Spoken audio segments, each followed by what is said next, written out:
Welcome, listeners, to www.ironradio.org, the website and podcast for all things strength sports and sports nutrition. With your hosts, Lonnie Lowry. Remember, Phil is like a gnarled old oak tree held together with scar tissue and bone spurs. Rob Fortney. And I'm telling you, the pain that I would suffer was beyond excruciating. And Phil Stevens. Do it, Rob. You'll kill all those nerves. Thanks for listening. Welcome, Iron Radio listeners. This is Lonnie Lowry. I'm an exercise physiologist. I'm a dietitian. I'm a professor. And I'm a former competitive bodybuilder. Is Dr. Mike T. Nelson, owner of Extreme Human Performance, faculty member at the Carrick Institute, and adjunct instructor at Rocky Mountain University, and now also Georgia Southern University as of a couple days ago. So teaching NSCA CSCS prep class. Awesome. Yeah. All right. Everyone, after the break, we're going to check in with another CSCS, Mary Catherine Powers. MC Powers is going to join us, and she's going to talk about transitioning, how she went from pretty high-level runner to university strength coach, and then back to running, and how those two things have influenced her, and some of the challenges she might have felt as a woman in that scenario, one sport versus the other, all that kind of thing. Lots of interesting tangents from that. But that's after the break. First, we have a build-up of news and mail, and so we're going to get to it. Strength and muscle sport news. This first one here was from Twitter, and I've blown this up so I can read it, but I can barely read it.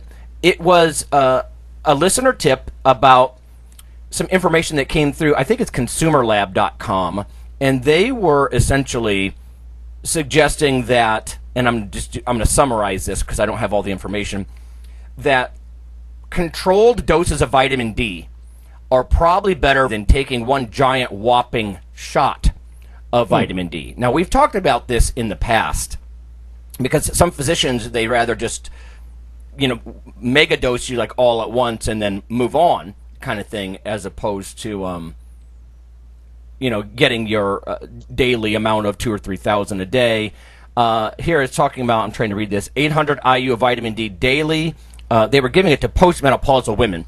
And the reason for some of this, of course, is because estrogen's not in the picture anymore. And in some ways, that's a control issue, right? So this was a study done in Turkey. But anyway, there was small but statistically significant increases in muscle strength when they were given 800 IU of vitamin D daily. Okay. Now it says, in contrast, a study in women, similar group of women, maybe even a little bit older still, actually showed increased fractures when they had a high single annual dose of 500,000 IUs of vitamin D3. So, and again, it was sort of interesting. I have other abstracts. I can't remember if this is exactly the same one from this meeting or not. A randomized study of the effect of D3 supplementation on skeletal muscle function in fallers. We talked about this a little bit before. Like, there's a lot of interest that if vitamin D can make you stronger and help your bone strength, then maybe you fall less, and then when you do fall down, you don't break things. And I know if we have a lot of intense young lifters, they might be like, well, let's not dwell too much on the elderly here, Lowry, but it's interesting discussions here going back and forth at this meeting. But I think the takeaway for me was, and Mike, you can chime in on this a little bit, but they were saying increase in muscle strength in the original tweet here with 800 IUs a day, but the once-a-year giant dose just didn't do it. Now, to me as a nutritionist, that's not that surprising. To a pharmacist or a physician, they might be a little bit more open to, hey, either way, we're getting them a giant dose. It's fat-soluble. It's not like a daily in-and-out kind of thing. But to me, it mirrors eating, right? If you're going to do 800 IUs a day or even 2,000 or 3,000, it kind of gives your body that presence of vitamin D while those physiological systems do their thing, are in their state of flux. What do you think about that?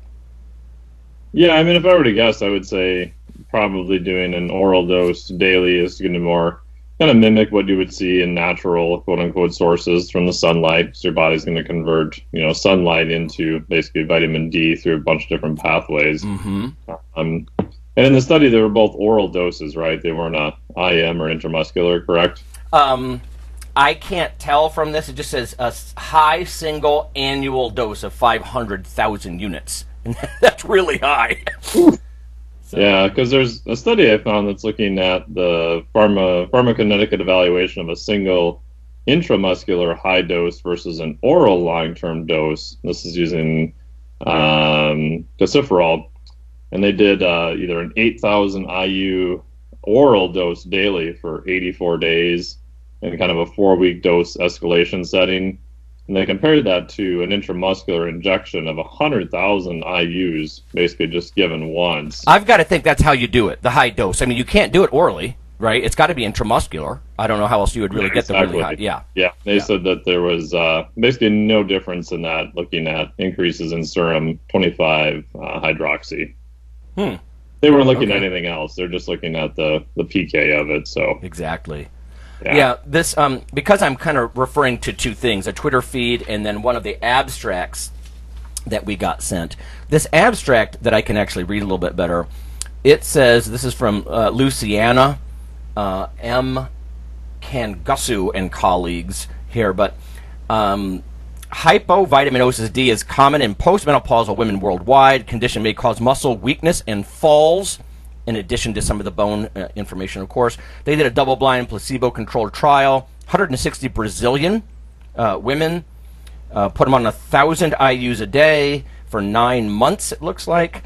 They looked at muscle mass and hand grip strength and some chair, functional tests, chair rise kinds of tests. And after 9 months, average values of 25-hydroxy D did increase, whereas they decreased slightly in the placebo group. Again, low vitamin D is common in a lot of people, probably seasonal. In the vitamin D group, there was significant increased muscle strength of the lower limbs, again, in these chair rise functional tests, 25% increase in strength. So it's interesting that it's not, when you hear about the falls and this and that with vitamin D, this again, the reason I'm bringing it up is because it harkens back to vitamin D probably helping muscular strength in some way, being a hormone, it's not that surprising, and especially when you're replacing something, if somebody's hypo, they have hypovitaminosis D, they're low D, that this probably helps. The conclusion in this full abstract that I have, and again, I'm not even clear, I don't think it's exactly the same study, but the supplementation of vitamin D alone in fallers provided significant protective factor against sarcopenia, interesting, with significant increases in muscle strength.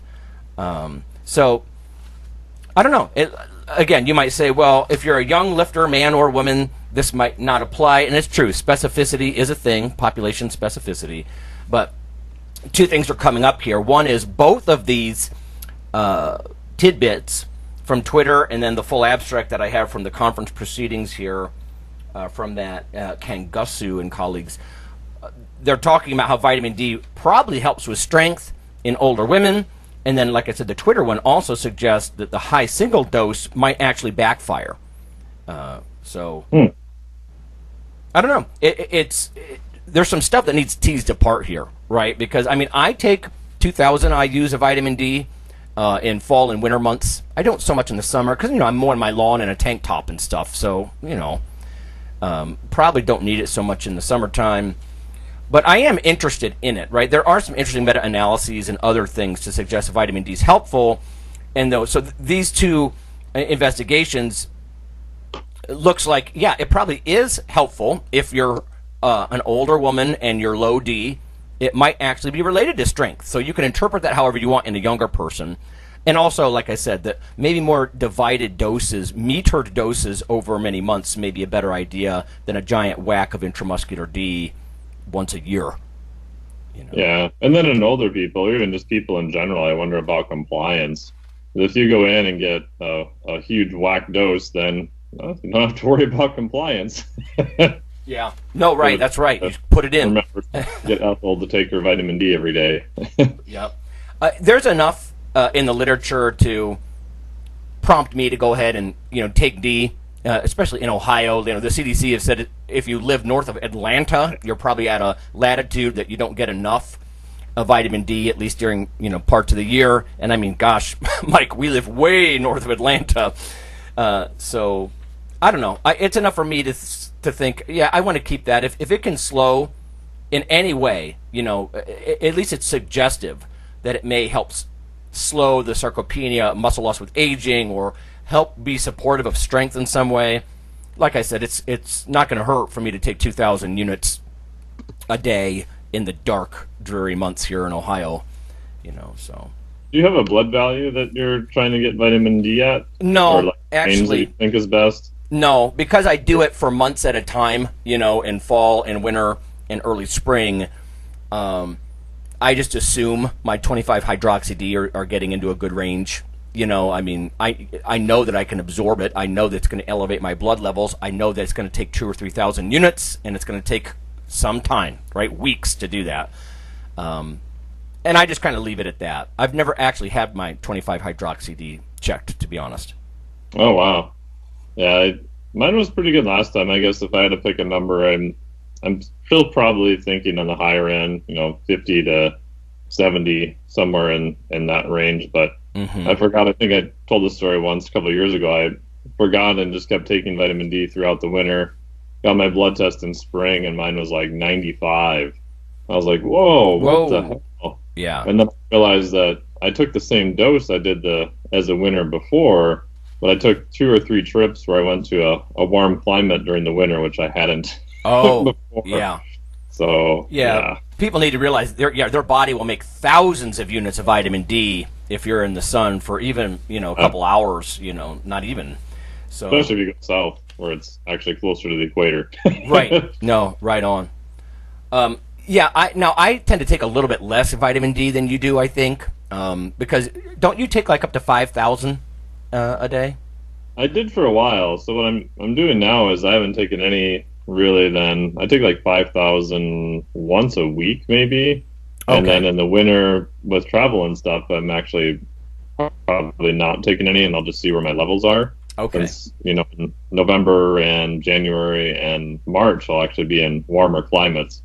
So I'm thinking I may be able to get by with, not too much of a increase in supplementation. So gotcha. I'm testing out and without it and see where I'm at. Okay, I get it. Yeah, I think 2,000 is 5,000 a day in the past. Mm-hmm. I basically just go with the upper level. That's what the feds are saying. Hey, 2,000, don't worry about it if you're interested in doing that. And like I said, I drop it out in the summer months because I don't travel south into equatorial climates in the winter, and so, yeah. Okay, so that's a little bit of just some interesting ideas about vitamin D and dosing and, muscle strength and whatnot. This next one I just got. This is from the Institute of Food Technologists. British twins study links gut processes to abdominal fat buildup. Scientists at King's College London has shed new light on how processes in the gut affect the way in which fat is distributed around the waist. The researchers analyzed stool samples from 500 pairs of twins to identify biomarkers for visceral abdominal fat buildup. So they study both identical and non-identical twins. That's how they're trying to get at how much of this is genetic, I think. Nice. They found that more than 2/3, so 68% of gut activity was linked to environmental factors, and only 18% could be attributed to heredity. So that's interesting because we've talked about that in recent years, about how much of this might be genetic, really. Sure. Let's see. According to many, MENNI, and other researchers on the project, their findings open the door to new approaches to fighting obesity by modifying diet and the gut microbiome by the use of probiotics, drugs, or high-fiber diets. Now, this is where it gets increasingly interesting. Quote, she continues, we found that omega-3, found in fish oil, is beneficial to humans indirectly because it makes gut bacteria produce other substances that might be anti-inflammatory. There's a metabolite here that comes from gut bacteria, N-carbamyl glutamate. So anti-inflammatory and quote-unquote good for us, she says. So one of the mechanisms by which fish oils might have anti-inflammatory properties. And Mike, of course, you and I we usually look at like incorporation into cell membranes or into tissues and direct competition with some of the inflammatory processes there. But this is saying also because they're, stimulating the gut bacteria to produce anti-inflammatory compounds. It says a study currently in progress at King's College London will explore the effect of consuming fiber and fish oil on gut microbiome composition and how that might fight obesity. And then lastly, just as there's sort of a follow-up here at the end, it says the scientists at King's College London are also interested in testing methods using smart toilet paper to identify the chemicals produced by your gut microbes. Very interesting stuff. So if you need a fecal sample, right, instead of trying to poop into a cup, which it's got to be awkward, they're going to sell... It's not fun. Yeah, they're going to sell toilet paper that I guess can either get the sample or even help analyze it, like smart toilet paper. Wow. Does it change colors or something? So, like, it turns blue for good bacteria and red for bad or something? It just says, by swabbing a used piece of toilet paper, we will get instant information about our chances of developing fat around the belly, etc., and, be able to monitor gut microbial activity. I don't know. We'll see where that leads, everyone. Maybe down the road it'll be like a weird, I can't really say dietary supplement, but some monitoring that we'll be doing. I mean, with Fitbits and everything else, and, I'm still waiting for Fitbits that can do continuous glucose monitoring, and, I mean, to be widespread. And this is just another thing to look at. You're like, I mean, imagine whether it changed color or, I don't know if you just... It sounds like if it's smart, it's not just a way to get a sample, but actually to get some information right on the spot. Yeah, well, that's interesting. I mean, I just did another uBiome kit just to see if there's any, I guess, sort of actionable information from it, and not to throw them under the bus, but it was interesting. But it's like, I don't know what I do with it. It said, like amount of probiotics you're using. It said very small. Tells you diversity and some other stuff, and results I got said it was generally good. Maybe if it's bad, it'll give you a different result, but I don't know. Some of that stuff's interesting, but unless you get down to the super specific little microbes running around, I don't really know for most people how it's super actionable unless you're, going really in depth and trying to fix some pathologies and things of that nature. Yeah, it makes me wonder about the sensitivity of it to detect certain things, or even what you're looking at. I think that's kind of what these guys are looking at. I pulled the abstract from this British twin study, the fecal metabolome as a functional readout of the gut microbiome. This is by Jonas Zierer, Zierer, and colleagues in Nature Genetics. So high-end journal here. Just quickly from the abstract, the fecal metabolome provides a functional readout of microbial activity.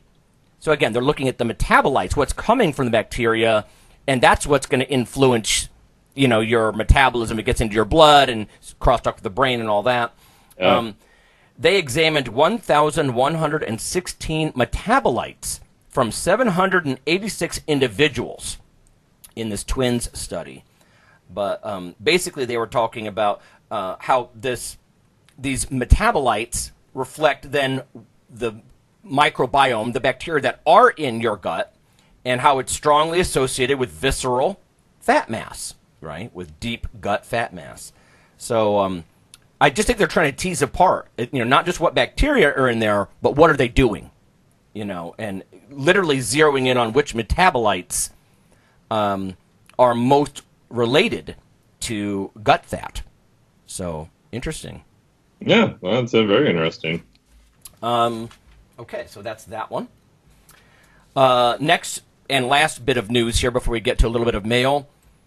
This is about shift work and how it increases insulin resistance. And I don't think you and I are going to be surprised at this at all. But circadian misalignment induces fatty acid metabolism gene profiles and compromises insulin sensitivity in human skeletal muscle. Now, that's a lot. This is by Jacob Wefers, Wefers, and colleagues in Proceedings of the National Academy of Science. I'm always most interested in carb metabolism when they're looking directly at muscle tissue. Healthy people, muscle tissue, it's been estimated, should be the recipient of about 70% of the carbs that you consume, that kind of thing. I know that's ballpark, but I like that they're looking at muscle tissue. Here it says, shift workers are affected by circadian misalignment and have an increased risk to develop metabolic diseases such as type 2 diabetes. Here we show that during simulated short-term night shift work, insulin sensitivity at the level of skeletal muscle is decreased in male volunteers. We also find that the muscle molecular clock does not align rapidly to new behavioral cycles. So, you start a shift work job or you're up all night for several nights in a row. I don't know, you're studying or whatever, new job. You're not going to align very quickly on the muscle level, apparently. Looking at the abstract itself, we show that short-term circadian misalignment results in significant decrease in muscle insulin sensitivity due to a reduced skeletal muscle non-oxidative glucose disposal rate. In other words, not just burning the carbs, but you're not depositing them as well. I looked at the means here, just quick calculation, 22% poorer non-oxidative glucose disposal. So 22% poorer storage, if you will, of the carbs that you eat in muscle tissue. Fasting glucose and free fatty acid levels, as well as sleeping metabolic rate, were also higher during circadian misalignment. And then they go on to just kind of point out in the intro here, our 24-hour culture, characterized by working and eating late, reduced sleep quantity and quality, and excessive light exposure at nighttime, should be considered as lifestyle factors that may negatively affect metabolic health. 22% poorer carb metabolism, if you will, carb storage, and you're not likely to adjust to those swing shifts or those shift work very quickly.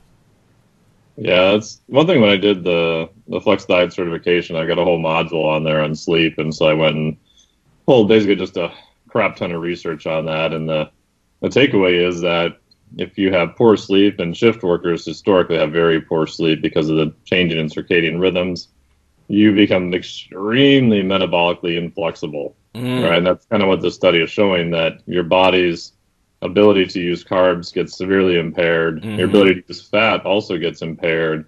Like blood glucose levels go up. There's some studies that show triglyceride levels go up. So you basically have more of these fuels kind of hanging out in the bloodstream, which we don't want them to be very high there. But then your body's ability to use them also gets impaired. They become very metabolically inflexible just due to poor sleep and sleep quality and shift work and things of that nature. Yeah, I know there's multiple things at work here, but I think counter-regulatory hormones, like I've actually seen that if you get just a couple hours less sleep than normal, your background levels of catecholamines, like epi and norepi, are way, way up. In fact, when we just presented the data in Ireland about how coffee increases epinephrine response, to brief lifts, we did the best we could to ask people, did you sleep similarly to last time? We didn't actually measure that. That's one of the things. It was just a limitation of the study, but we were trying to control for that, right? Because if coffee is going to jack your epinephrine, and by the way, the results from that study, I should talk about it in detail a little bit more later, but there were, over a 400%, and the percents can be misleading, but huge differences during brief lifts, just over like a half an hour of brief lifting if you're jacked on caffeine before you do it. And the interesting thing is the exercise by itself didn't do it to the same extent, as when you had the prior caffeine. But the point is, I was very worried about that control issue, right? Because if people come in with different amounts of sleep, their baseline epinephrines are going to be sky high, and who knows how they're going to respond. So I needed basically healthy, well-rested people to drink the coffee and then do the lift so I can get my serial blood draws for epi, but so even just a little bit loss of sleep will drive up epi, and I think that's going to be a big part of this, right? Because although epinephrine will increase fat breakdown, it disproportionately increases like glycogenolysis and things like that, and shifts you, like you said, to more like a carb dominant, metabolism. It's just rough. It's just very rough. So yeah, and on the epinephrine thing, that's one of the things I've noticed in myself too, where especially in the past, where I knew I was completely hosed, where you would have like a normal dose of caffeine. So say if you're using anhydrous, say 200 milligrams. And then on a rough day, I would need, say, 400. And then you have a day where you take 400 and you feel like you just want to go crawl in the corner and take a nap. You're like, uh-oh, this isn't good. No. To me, it suggests like you've got, like Andy Fry's early stuff, like 40% downreg of beta adrenoceptors, like adrenaline receptors. You just can't respond, because you're sort of strung out. Of that is already... If you're probably sleep deprived or you have a high stress load, you have all these other things going on, the fact that you're reaching for that much caffeine is that many of those systems are already kind of getting close to maxed out just for your current waking state, so adding a chemical stimulant on top of that, there's just no more left really to go. You're kind of at the top end of that already. Exactly. Yeah, it's almost as if your body's like, listen, you're dumping epinephrine on me night and day. You're not sleeping, you're overtraining, whatever. And I'm going to downregulate and try to blunt this. I can't take this constant stimulation, and that's why you're reaching for so much caffeine to trigger a response. Yeah. So, all right. A couple of listener mails. This first one is a question, and I'll pose it to you, Dr. Nelson. Let's see. This guy starts off saying, "Hi, guys. If you're still looking for volunteers, I would be glad to volunteer myself and my girlfriend for your coffee experiment. We're both amateur athletes, distance runners turned powerlifters." Well, nice. that's thematic with our topic today with MC Powers. And it says they're in the 2 to 2.5 body weight deadlift category. So not bad. Here's the idea or question for the show. This is from John. How does protein work on nutrition information labels? I know it sounds like a foolish question, but I would suggest that the majority of the public that bothers to read the labels on food items don't know what the per gram serving actually means, myself included. In the episode the other week, you guys seemed to suggest that some products might advertise a level of protein that ultimately isn't available, quote unquote, because of all of the amino acids not being there. He says, in parentheses, you were talking about collagen. I found this super interesting, which, as a sidebar, that's how you talk, Mike. I don't know if you've noticed. Like some of our speech patterns, you love to say super interesting. Yeah. So John says that super interesting. That's a good Midwest guy, right? And have wondered for some time whether all of the protein listed in nutritional information is actually quote unquote available, as some foods just don't seem to compare to others. Anyway, super basic, I'm sure, but might really be good for new listeners. Love the show, John. All right, Mike, what are your thoughts about looking at that dose in grams and whether or not that's available? Yeah, so usually when lifters are talking about available, they're usually talking about can that protein be used for what's called muscle protein synthesis, right? Can we take that protein and does it elicit a response of the amino acids from it, basically jamming them into muscle tissue to help it recover and be bigger and stronger? So in terms of available, all the amino acids and all the protein you eat will be available. They just might be doing slightly different jobs. Obviously, we tend to be very muscle-centric, but the gut's going to take a huge portion. You've got all your other organ systems and your immune system, and your whole body just needs to run, and it needs amino acids, especially essential amino acids, to do that. The example I use in class is if people ever pick up a bag of like pork rinds, yes, they'll say, 15 grams of protein, and then right below it says something like, not a sustainable source or not a high protein, or I can't remember exactly what it says, but basically saying there's no protein in this. You're like, wait a minute, but it says protein. But it's the proteins that are not really the essential ones or for building muscle.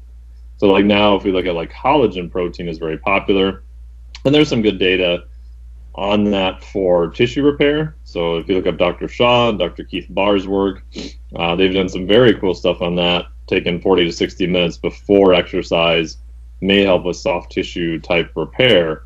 But Stu Phillips and all those guys have shown for years that collagen as a protein doesn't really do anything for muscle repair. Right. It's very low in what's called essential amino acids. So I think that's where a lot of the confusion comes in. And, now it's a lot of plant proteins are very popular. Sometimes if you get too low of a dose of those, you're not seeing the same response. And so one of the classic studies done from an acute response was 40 grams of a rice protein was equivalent to 20 grams of whey. Yeah. But if you had 20 grams of rice, it wasn't the same as 20 grams of whey. You needed more protein to get enough, leucine and enough essential amino acids to get that protein synthetic response going if you're looking at purely muscle repair. Right. I think it's worth noting that I use similar things in class, like not a significant source of protein with the pork That's rinds, what it was, right? Yeah, exactly what I'd say as well. It's a great example, right? Like collagen, gelatin, like we're talking about like hooves and horns. Nobody's getting built on that, right? So not really high quality. I think what we're looking at here is not that the protein is not available. If it says 20 grams of protein in that food item, there is in fact 20 grams. This is the protein quality discussion, right? And there's a whole class day I assigned to this. But so incomplete and complete proteins are the beginning of that, right? There are 20 amino acids important to human health as far as becoming proteins, bodily proteins, structures, enzymes, immunoglobulins, and all that kind of stuff. Of the 20 amino acids that are part of human proteins, roughly 9 to 10, depending how you define it, are essential or indispensable. It means you have to consume them, right? You can't your body won't make them. And so plant proteins are generally incomplete because they're lacking one or more of these essential amino acids, as Dr. Nelson says, like whether it's leucine or all 3 of the branched chain amino acids or any of the 9 or 10 really that you can't make yourself. So the protein is there, but it's not very high quality protein when it comes to, essential amino acids and muscle protein synthesis. So I hope that makes sense, John, because essentially they're not lying, right? This is why protein spiking as a concern came up a couple of years ago, that there still are companies that do this. I even have some pictures on my phone where they'll put just 1 or 2 cheap amino acids in abundance, or some collagen or a lower quality protein in abundance, and they'll spike it, right? So if you look at the ingredients list, it's in order of content.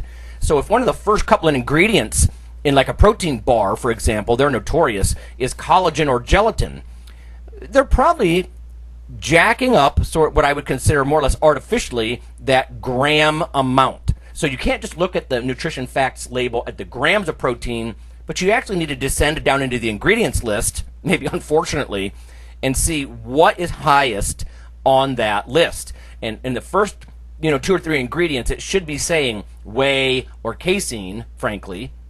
They don't use eggs so much, these days. Whey and casein are so versatile and such high quality proteins. They're different, but they're both high quality. So that's what you're looking for. Otherwise, you're going to artificially inflate that number. Again, the protein is there. It is, in fact, available, but not so much helpful when it comes to muscle gains.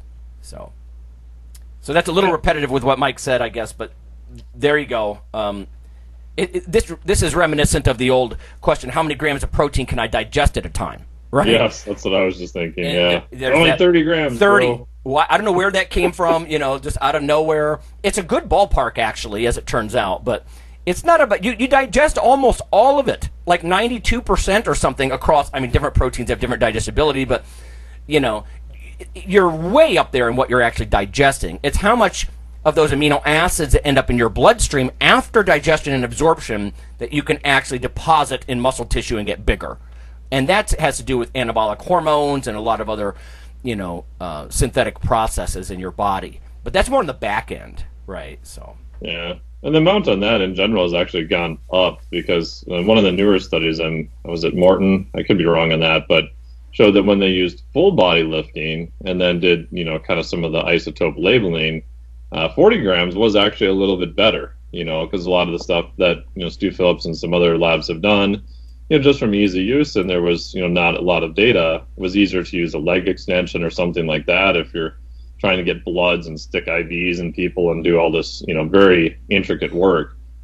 So you could make an argument now that dose has, probably gone up over time based on the research too. Yeah, agreed. There tends to be an increase, whether it's acutely per meal or even over the course of a day. A lot of the doses, because I look at protein as more like dosing, and frankly, yeah. We default to this over the course of a day thing. Like 0.8 grams per kg per day for the Gen Pop kind of thing, maybe double that for athletes. But I think it's way smarter to look at the acute dose, and I think you and I both do that. Like, it's a dosing. We're not just looking at it as, like, intake over a whole day, but, like, if there's a refractory period of a couple hours after you eat it, like, how do I max that out, and how many times a day can I do that? So I'm thinking about 4, acute spikes of muscle building, if you will, and how can I optimize that versus just some general notion of, graze throughout the day. I don't know.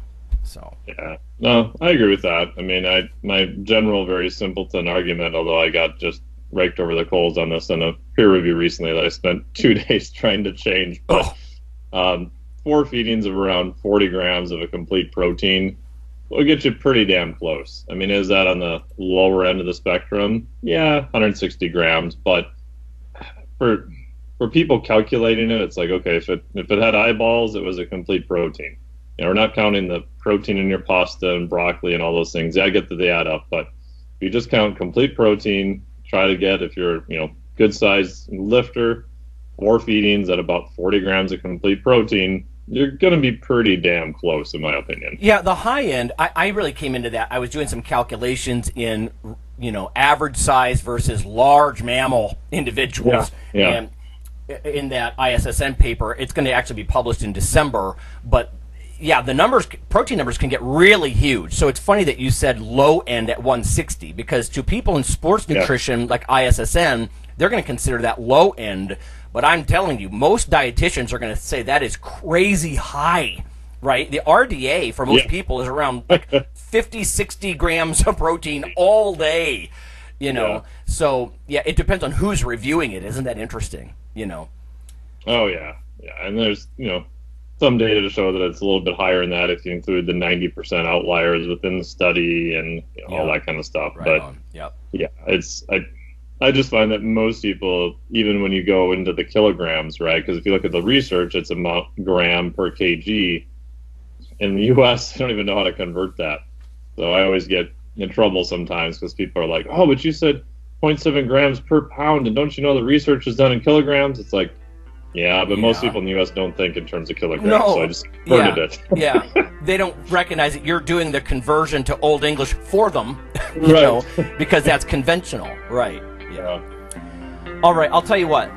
There are a couple others here from Joe and Matt and some other. I'll address those next week. I think we're going to table those because we're running out of time. So we're going to head to break, and when we come back, we'll join MC Powers about her journey transitioning from endurance sports to strength and how she's sort of now a hybrid. So we'll see her after the break.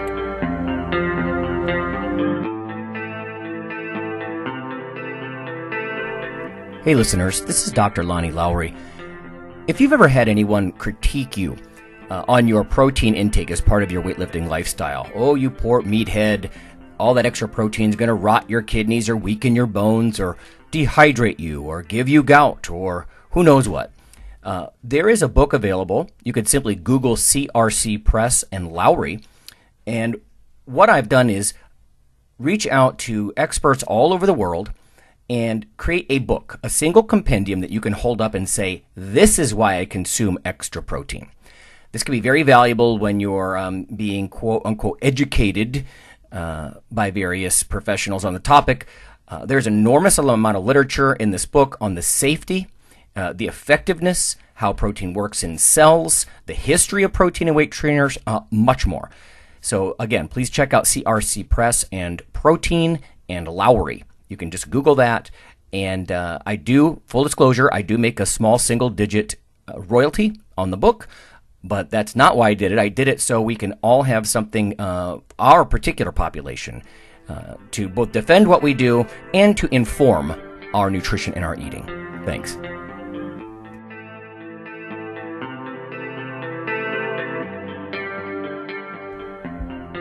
Iron Radio is, of course, primarily a podcast. But over the years, there have been technical glitches calling for backup streaming and listeners who wanted the convenience of other sources of audio content. Toward this end, Iron Radio is now simulcast and backed up on YouTube. If needed, please search Lawnman07 or Iron Radio from within YouTube. There's not much video, but if you like to listen through YouTube on a Roku or other living room device, there you go.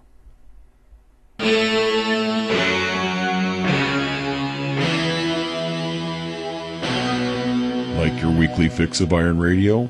In addition to being a popular institute on iTunes, we are also on email.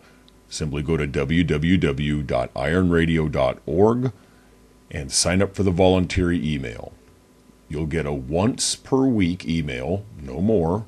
That's little more than the show notes and a link to the audio. So go for it.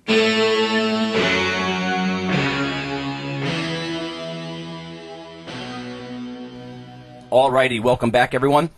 It's Mike and Lonnie, and we have MC Powers, and she's going to talk a little bit to us today about transitioning between endurance sports, strength, and then actually she's back to running quite a bit now. But we're also going to sort of take a gender-appropriate look to this. You know, are there more challenges in one or the other? Because MC's done both of these things at a collegiate level. That's pretty high-level stuff. So our first question for you, MC, is maybe just tell us about, like, why? Why did you migrate? You were a pretty good runner, right? I mean, you were recruited to compete at a pretty high-end university team and all that, and then you migrated towards strength, and now you're thinking about running again. Maybe tell us a little bit about your story there. Yeah, for sure. So, I grew up running. I ran my whole life. It was just the sport I did year-round from, second grade through high school, and obviously into college. I still really wanted to do it, and I had an opportunity to do it at, a great university, a really great team. And along with that came some burnout towards the end of college. I had gone through a lot of injuries in high school and college, and by the time I kind of got to my senior year of college, I was really burnt out, and I wanted nothing to do with running at some point, because it had just taken over my life, and it I had to do it. I didn't really have a choice. Like, I had to get up and run 10, 12 miles when it was 5 degrees outside, and I kind of lost its luster. But kind of from a career standpoint and academically, I migrated to the weight room as, part of my career. So I was a college strength and conditioning coach, and in my senior year of college, I found the weight room as an intern, and I was still competing my last semester, and I started some really basic strength training. I'd worked with a performance coach in high school and done some strength training and stuff, nothing crazy, but in that last semester, some really basic strength work. I saw huge improvements in my running times and my 10K time, and how I felt while I ran. Just really basic strength can change a lot, especially when you're running miles and miles and, beating your body up. But as I, graduated from college, I was done with my collegiate running, and I got a position as a graduate assistant in a college weight room. I just kind of threw myself into lifting. Part of it was I didn't want to run. I wanted to take a whole year, and I was like, I want to run whenever I feel like it. And if I don't feel like running, I'm not going running. Right. So then also it became a time thing. So I was really, really busy as a graduate assistant, and I had, if I had 45 minutes, I could squeeze a lift in. I was already in the weight room. I could squeeze a lift in. It's harder to, go and run and leave the building and get a run in. So that was something that it was kind of like ease of my schedule. And it was also something new and different that I could learn and succeed and get better at, that I hadn't really, tried to do that before. And it was kind of on my own terms too. Like I could write my own plan. I could do what the other staff members were doing, kind of learn different things. So that's kind of how I got to the weight room. I don't know if you want me to keep going on how I kind of got back to running. Well, first, let me ask them. So you said the strength training helped your running. Did having that tremendous aerobic base, whatever amount of that was left when you were actually making strength your job, did the running help the lifting part at all, or not so much? Well, it was interesting because I was training with the other staff members that I worked with. So the other strength coaches and I, we would, we all had the same break of the day. We would all, the weight room was free. We would all lift together, which was awesome. But it was very different. So we talk about like training age. So like I was working with some veteran strength coaches that had been lifting for 20 years, 30 years, right? And my training age was like very, very small. So like infant compared to like adult, right? So yeah, we were doing similar programs at some points, and at some points we kind of figured out that like we needed different things. But the pace that we went through the workouts, like we were doing sets of 8 and I could just kind of go. I needed way less rest. My heart rate wasn't up. Oh, they did anything over 10 and they were like gassed and they needed right. 3 minutes. Right? Right. Yeah, like you guys can probably relate to that. So it was different because I could get through the same workout in about 30 minutes. They would take about 45 or an hour. And it's also like, it's all load based and it's all relative. So like it was percentage based, but still like my max lifts and their max lifts. So it was a little bit different. Right. From a pace standpoint. And for me, like coming from the sport I came from, like standing around for 3 minutes, I'm like, all right, let's go. Like, right. I just didn't want to do that. So that was a little bit different. And again, like I said, we kind of figured out that we needed different things. Like I needed the really basic stuff. So at one point I ran 5-3-1, and I loved it, and that really helped me. But if you're kind of a veteran strength coach, he'd kind of done that before, and they wanted to do like more fancy things and work on like super max strength, where for me, I just needed volume. I just needed to be time under the bar. You guys know that. Like, yeah. You just have to put the time in at some point. They had already done that, and that's the phase I was in. So it was a little different from like a pace standpoint. I think that was where I think we saw the largest difference when we trained together. Mm-hmm. That makes sense. Yeah. We were talking with Phil just last week or recently about, does he do any high rep stuff? And he's like, no, man, we don't do anything more than 10 reps. And, and I mean, when they do conditioning, as you know, like a lot of the powerlifter guys, they like to just use sleds and that kind of stuff. They don't really go run per se. But now you said you had some injuries from running. Was running harder on you than lifting, injury-wise? I would say yeah. Mm-hmm. I think it just creates a different type of soreness. So running made my joints sore. Like I felt like I was 105 when I would walk up the steps. Mm-hmm. But lifting makes your muscles sore, which is a different soreness. Like my quads are sore, they're tight. Like I know I lifted heavy, or like from running, my knees hurt. Like my joints are sore. That sounds impact. more pathological with the running. Like, you know what I mean? More negative. Like sore muscles, I'd consider healthy, in a way, like growth, progress. But knees that hurt, there's no good upside to that, I don't think. No, and I had some hip injuries in high school, and they lingered into college, and strength really helped that. So when I can kind of lead back in how I came back to running. Mm-hmm. When I came back to running after spending about, a year and a half of just lifting, I felt so much better when I did run. So I didn't reach like didn't reach ridiculous strength gains in a year and a half. I wasn't competitive lifter material, but I had a way more strength than I did when I first started as a graduate assistant. And getting back to running, I just felt so much better.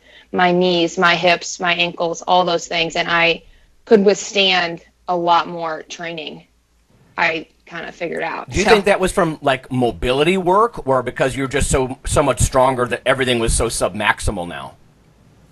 I think it was just strength. So, yeah. I mean, also my body weight changed a little bit. So like when I finished college running, or before I started lifting at all, I was about 15 pounds lighter than I was when I finished, or when I came back to running. So I had put on about 15 pounds, but I was still wearing the same clothes. So like it was, it's like changing what you already have, not necessarily adding a ton of extra weight, like recompose. Yeah, like recomposite, like changing my body comp, but without adding a ton of weight. But as I trained, so I came back to running and I decided to run a marathon. It had always been a life goal for me to run a marathon.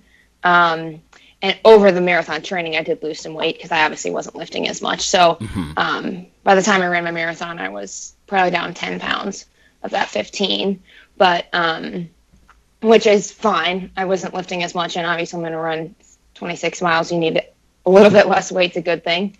So when I came back to running, like I said, marathon running had always been a life goal for me, and I just wanted to try it. And I said to myself, well, I'll do one. If I like it, maybe I'll do another one. If I hate it, then I'll be done. So just kind of having the freedom to choose and make your own decisions like that, coming from having had a structured coach and plan for my whole life, just kind of nice.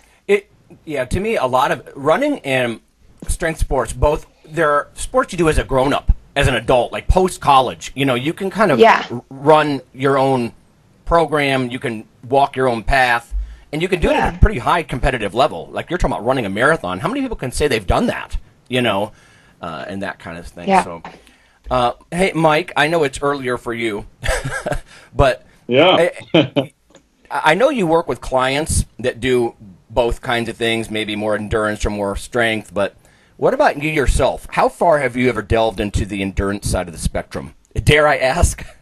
Yeah. I would say historically in the past, like, not at all. Like, in high school, I almost just spit my coffee on the mic. Yeah, not at all. Not at all. Because I was the, 6'3.5", 156 pound, as Phil would say, an eel-shaped rake. So running, and often enough, I was not a good runner. I was a freaking horrible runner. So in high school, we had the PE coach was also the cross-country coach. So instead of, teaching us how to run, he just like, all right, kids, go run. So like we'd run a mile and then a mile and a half and then 3 miles. And I'd be like the guy in the back who's just like dying with, all the humans that are twice my size. Right. But recently in the past year, I've realized that once, especially when I finished my PhD a couple of years ago, I was like super worried. So I'm like, oh my gosh, I feel like I get winded pretty easy. I got so nervous I went and had a VO2 max test because I'm like, oh, I'm at field mouse status. It's just horrible, and it wasn't great by any stretch of the imagination. It wasn't very good. It was like 37, I think, somewhere around there. But definitely on the lower side. So that's over the past couple of years I've done more of that, especially more low to moderate intensity. So the Phil Maffetone, take 180 minus your age. So max heart rate of 120 to 140 type stuff. And then within the last probably 8 months, I've kind of mixed that up a little bit. I have a Moxie sensor, so I can look at local muscle depletion in terms of oxygen and then using that to do more programming. And I do feel better once I do more aerobic training. So I was gone for all July, didn't do much then. And then now I've done a little bit more since I've been home. And I think there's just the threshold where you just feel better, like lifting's easier. I can recover from lifting a little bit better now too. Don't plan to run a marathon or anything like that, but for clients, then I just kind of alternate. I have a little assessment that I'll have them do, whether it's aerobic or anaerobic. And if they're really far off, even if their goal is just lifting, it's like, yeah, on your off days, we're probably going to have you do some just low to moderate intensity cardio. Yeah. If your resting heart rate is 66 or in the 70s, oh man, that's probably impeding your lift. So there's one study that's being conducted on that now. It's not out yet. But I don't know if you guys have any thoughts on that too, of even if you have a strength and power athlete, at what point do you have them do, some type of aerobic training or conditioning? Even look at the guys like at Westside, drugs aside, those guys and gals are doing a ton of GPP. They're doing a lot more aerobic, quote unquote, training than I think most people would believe just kind of looking in. My early days, MC, I don't know if you know this, but when I began lifting, I was also in, I was pole vaulting, I was in martial arts, I was doing all this other kinds of stuff. But up to a point, the strength training made me much better in like my competitive taekwondo and that kind of stuff. But at some point, it's no longer complementary, if that makes any sense. You're carrying too much muscle mass. I remember my coach, who's also he's an exercise phys prof now, but my sort of mentor in taekwondo, he used to say, Lonnie, you don't have to be Mr. this or Mr. that. Put the weights down, So what was helpful early on, I think once you get to a certain level, it kind of forces you to diverge, if that makes any sense. Like you cannot be the strongest and biggest and also have the best endurance, because you're just carrying dozens of extra pounds of mass that just make you gassed by the end of an endurance type workout, and that's what the martial arts workouts were like. And I don't know about you, MC, but because you didn't actually gain, you just recomposed, you might not have felt a lot of that, right? I mean, you're at a pretty high level with both of these things. I mean, I know you said you weren't competing in strength, but yeah, I mean, from a power sports team, like I trained the Olympic lifts a lot, and I really enjoyed doing that. I trained them mostly because I coached them every day. Yeah. So I, wanted to get better, but I was pretty confident in, I power cleaned my body weight, which I thought was pretty good for, not a huge training age, but I didn't feel a ton of that, but at the same time, that kind of it leads me into you really can't do both at the same time. Like Phil says that. Level, Phil will say the man who chases two rabbits doesn't eat, right? Yeah. So, or Bob, my mentor and I say, you are what was it? There was a saying, jack of all trades, master of none. Mm-hmm. So you can't be. And I the kind of stinks for me is I love them both, but time and life and just science doesn't let you do them both at the same time at a high level, which I think that's kind of part of our later discussion maybe, but it can be a challenge. Well, let me ask about like genetics versus, adaptation. I'm guessing you probably consider yourself more like type 1 endurance fiber, like born more on that side of the spectrum, just because that's where you gravitated early. Is that fair? Yeah, and I think I learned this too, spending a lot of time in a college weight room around a lot of Division I athletes who are very genetically gifted. You look at a volleyball player, and you just look at, their power and, them doing plyometrics and all those things, and I had to be really careful myself not to compare myself to those individuals from like a strength standpoint. Uh-huh. So like, one, they weigh like 50 or 60 pounds more than I do, and two, they're very genetically gifted, so that's why they're probably going to back squat like 100 more pounds than me. So that's just where, for me, I had to be careful of where, and I had to realize that like I genetically am not, from a fiber standpoint and from a strength standpoint, like that's just not where I'm at, especially upper body strength. Mm-hmm. Like for my whole life, I didn't train upper body.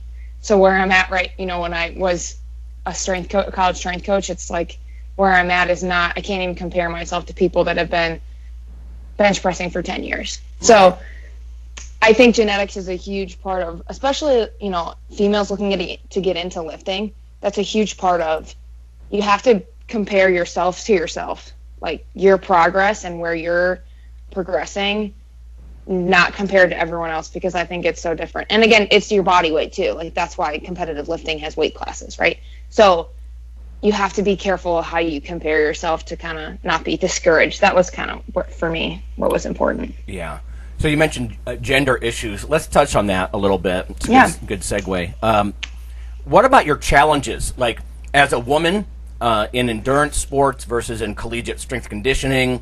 Any pros and cons just approaching these sports? Were you embraced more? Were there fewer obstacles to get into running as a woman than strength, or recovery issues, anything like that? Like, what's your experience been as a woman that's trying to do both of these kinds of sports back and forth? Yeah, so as a runner, I think running's really more of it's popular for females. It's not very taboo, like, oh, you're a runner. That's a really common thing for females. Also, I was part of a really competitive college team that was, our female team was sometimes better than our men's team. So had a lot of respect there, had great coaches, treated both our teams the same. So I was really lucky there. And, as you look into, marathon running, I think especially, women in their later 20s, 30s, 40s, I think there's more women running marathons than there are men at that age. I don't have data to support that, but I think that it's much more common for, middle-aged women to be running them than middle-aged men. And there's also a whole lot of professional female runners that I kind of follow that I think are, do a great job of supporting women in the sport. So that's pretty cool. But from a lifting standpoint, one thing is, as part of the, strength and conditioning profession, everyone knows it's very male dominated. So I was the only female on our staff when I was in college strength and conditioning. So I had a great experience at the college I was formerly at, but I think that more than ever, there's becoming more and more women that lift.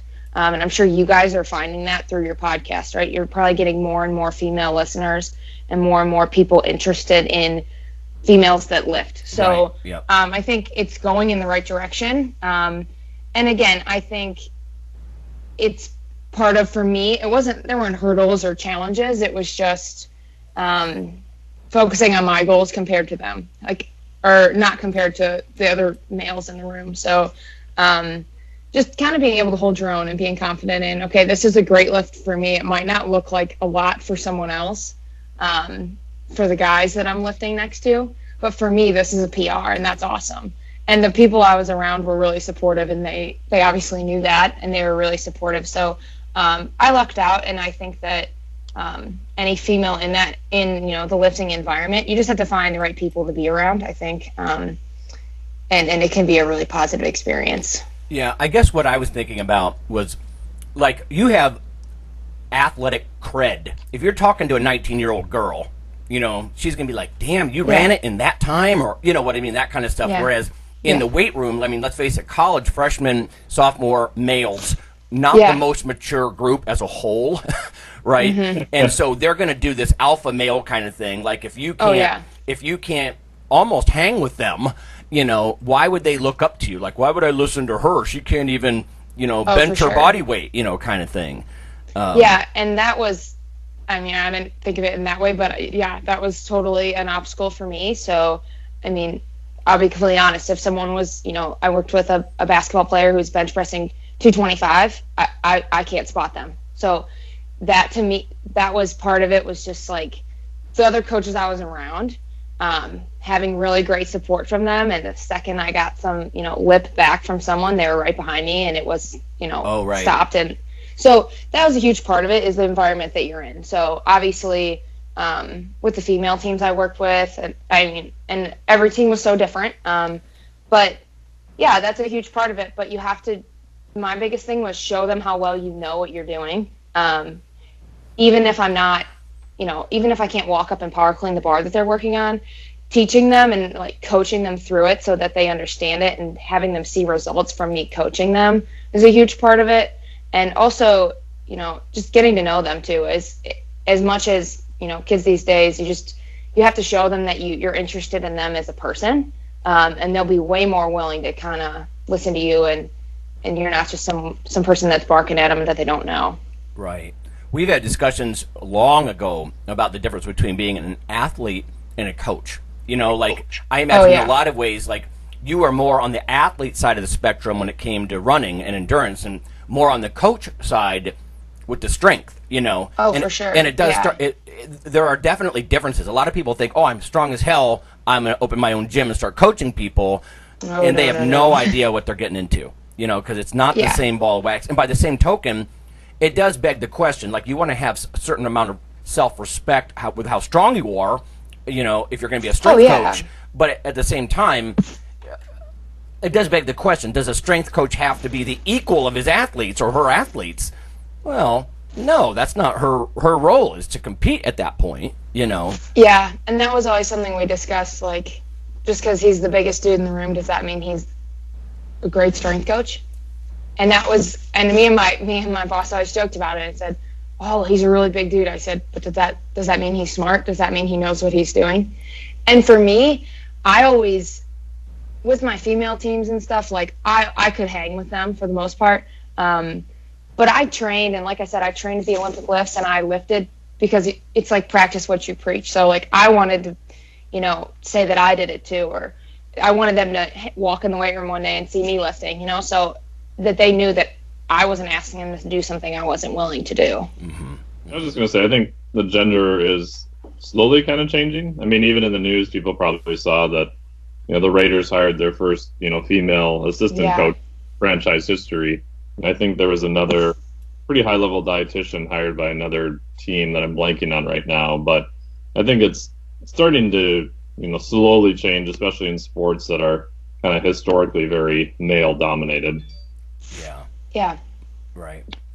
And at the college level, I think, you know, half your athletes are female, so I think that female presence is really important. Yes. Mm-hmm. Even, you know, for the female teams and for the male teams too, like, that shows them that, you know, to kind of give a little more respect to the female athletes, like, oh, hey, there's a female coach in here and she works with these teams. And so I think it's really important. And I think at a lot of universities there is that presence on the staff, which is really good. Yeah, it's one of the reasons why diversity really, I mean, why do we value that? Because it can be a good thing. Like, if you have an athlete, a female, and she's Mr. Period, or she's got certain body image concerns, you know, right, wrong, or indifferent, I think she's going to go to you, you're right, more so than the burly, huge, you know, hairy strength coach guy. Meathead, you know. right? Yeah. Yeah. So. Yeah. Okay, just kind of winding this down a little. I have two quick questions for you. One is, I know you work in for a large regional hospital chain now, and you're a little away from the direct collegiate strength conditioning, but which part of your background influences how you train people, or are you mostly managing stuff now, or, you know, what part of this, or is it equal parts, influences the way you do fitness for, like, Gen Pop?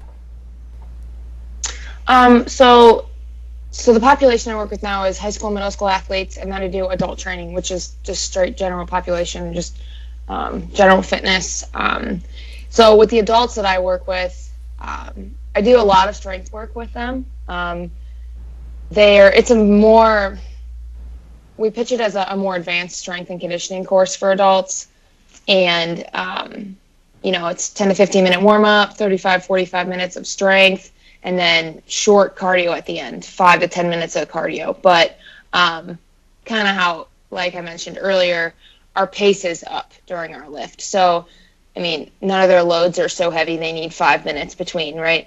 But between sets. But the bulk of that training is strength training. I do a lot of flexibility and mobility work with them, just because, you know, as people age, flexibility becomes terrible.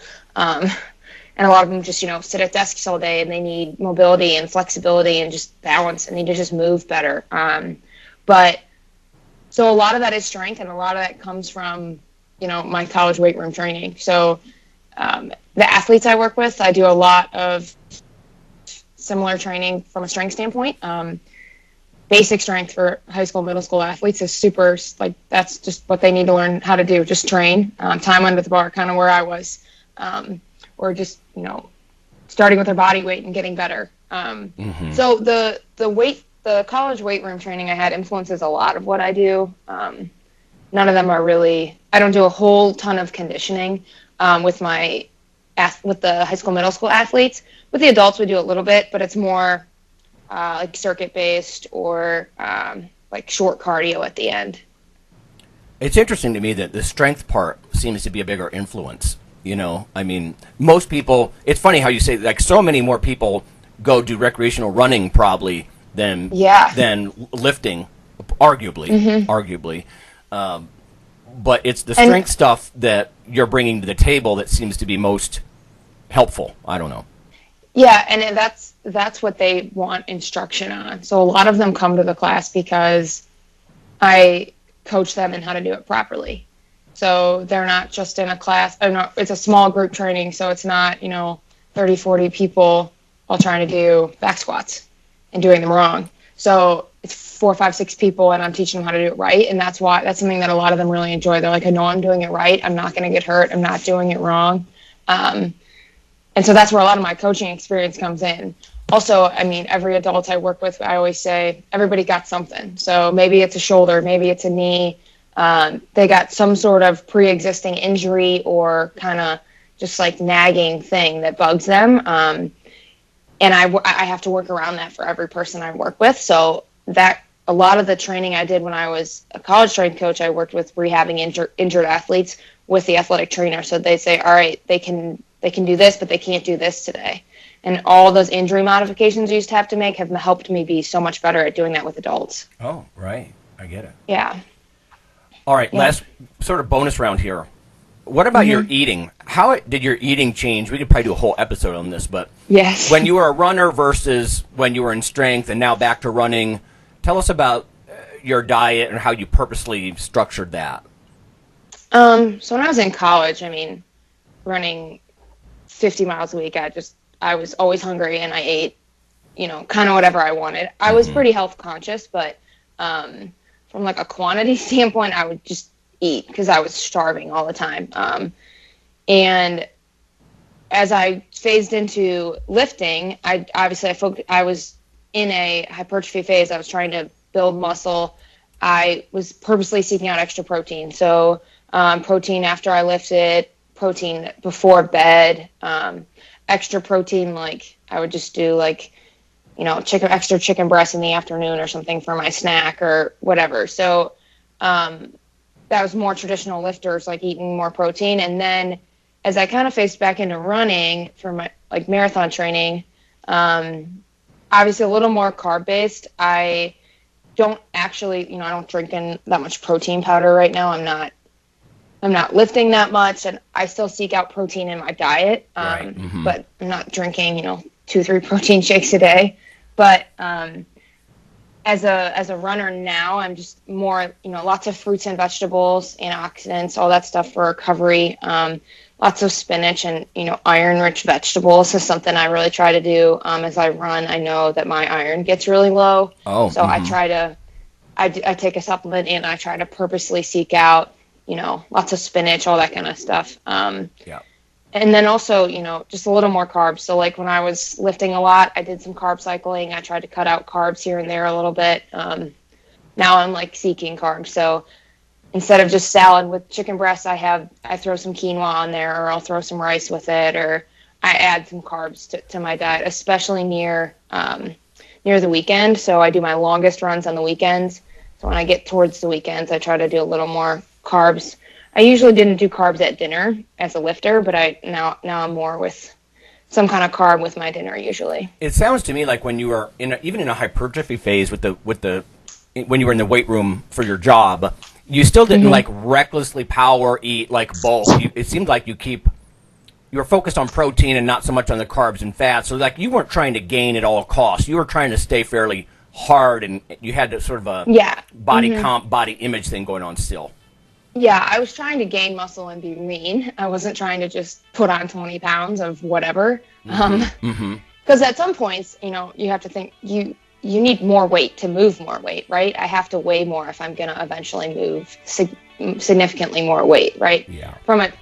Training age can increase, my maxes, but also If I weigh 125 pounds, I'm not going to lift that much weight, right? Mm-hmm. So Mm-hmm.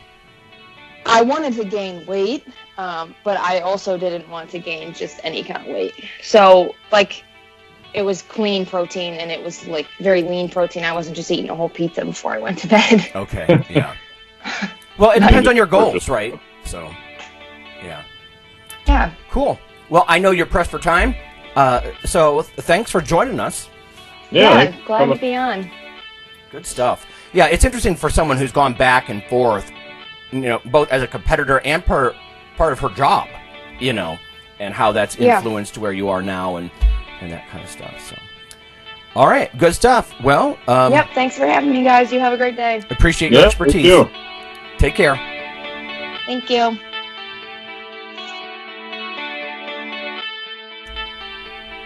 Hey listeners, have you seen the store at IronRadio.org? There are 3 halls in the store. One for Phil, one for Fortress, and one for myself, Dr. Lowry, and they're thematic.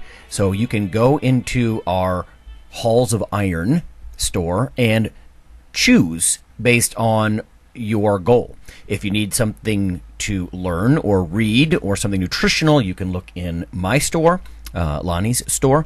If you want something about injury prevention or competition, then take a look at Phil's Hall of Iron. And if you want something about motivation or daily training, Fortress's Hall has what you're looking for. There are some fun, heroic descriptors as you browse through the store, so we try to make it a little more fun than the average boring online store. And whether you're a novice lifter or someone more experienced, you can take heart that you're not wasting your time. The things that we put in each Hall of Iron are actually based on our own recommendations. Protein powders that we know to be good, knee sleeves, wraps of some kind, things that Fortress uses in his own training. The stuff you see, you know is good. This way you don't waste time. So check out the Iron Radio store at ironradio.org and let us know what you think on the forums, and certainly you can request products and we will screen them before they go in. So thanks for listening.